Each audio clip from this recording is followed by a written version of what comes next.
Sa viral videong ito, habang nangyayari ang riot ng ilang hindi kilalang lalaki kahapon sa Maynila, kita ang isang lalaking pinagtulungang buhatin ng mga pulis.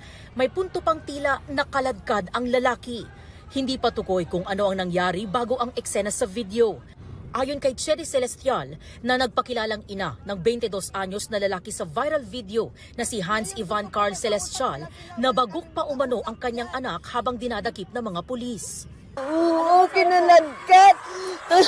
Nauntog, may isa pa yung video na nauntog yung ulo niya. Nalaman na lang daw niya ang sinapit ng kanyang anak nang mag-viral ang video sa social media at ipakita ito ng ilang kaanak sa kanya.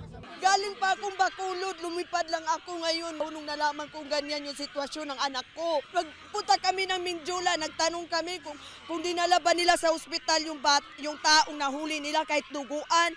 Hindi daw, kasi marami daw silang ginagawa. Ngayon, tingnan yung anak ko. Oh. Sa video namang ito sa Mindiola, isang lalaki rin ang makikitang hawak ng ilang pulis. Dapat kikitain niya pa yung magulang niya sa EDSA at kakain kasama sila. Pero dito nakita na hinatak pa rin siya ng kapulisan kahit hindi na siya lumalaban. Tinatadyakan pa rin siya ng mga pulis. Nakataas ang kamay niya kasi hindi naman po siya talaga kasama doon sa mga nanggugulo. Aalis na sila.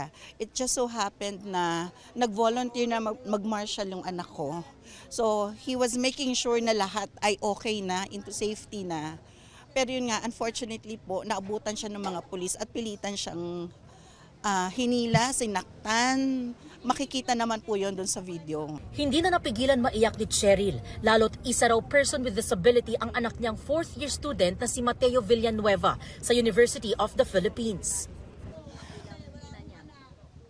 Masakit po, definitely.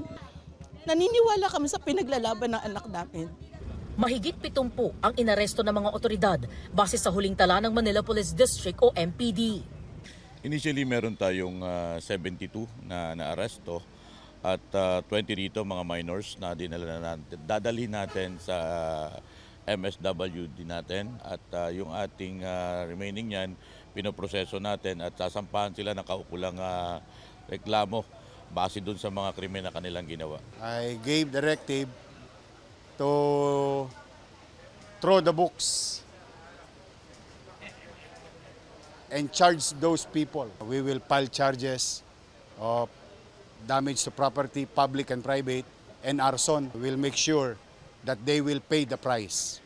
Patuloy ang investigasyon ng mga otoridad sa dalawang insidente ng riot na nangyari sa Maynila kasunod ng malawakang kilos protesta.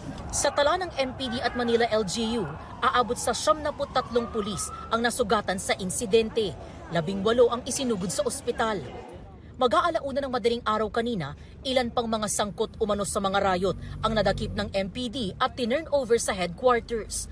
Ayon kay Mayor Isko, karamihan sa kanila ay mga dayo. Ito ang unang balita. EJ Gomez para sa GMA Integrated News.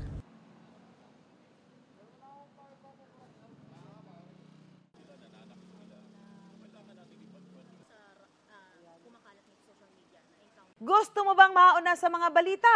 Mag-subscribe na sa GMA Integrated News sa YouTube at tumutok sa unang balita.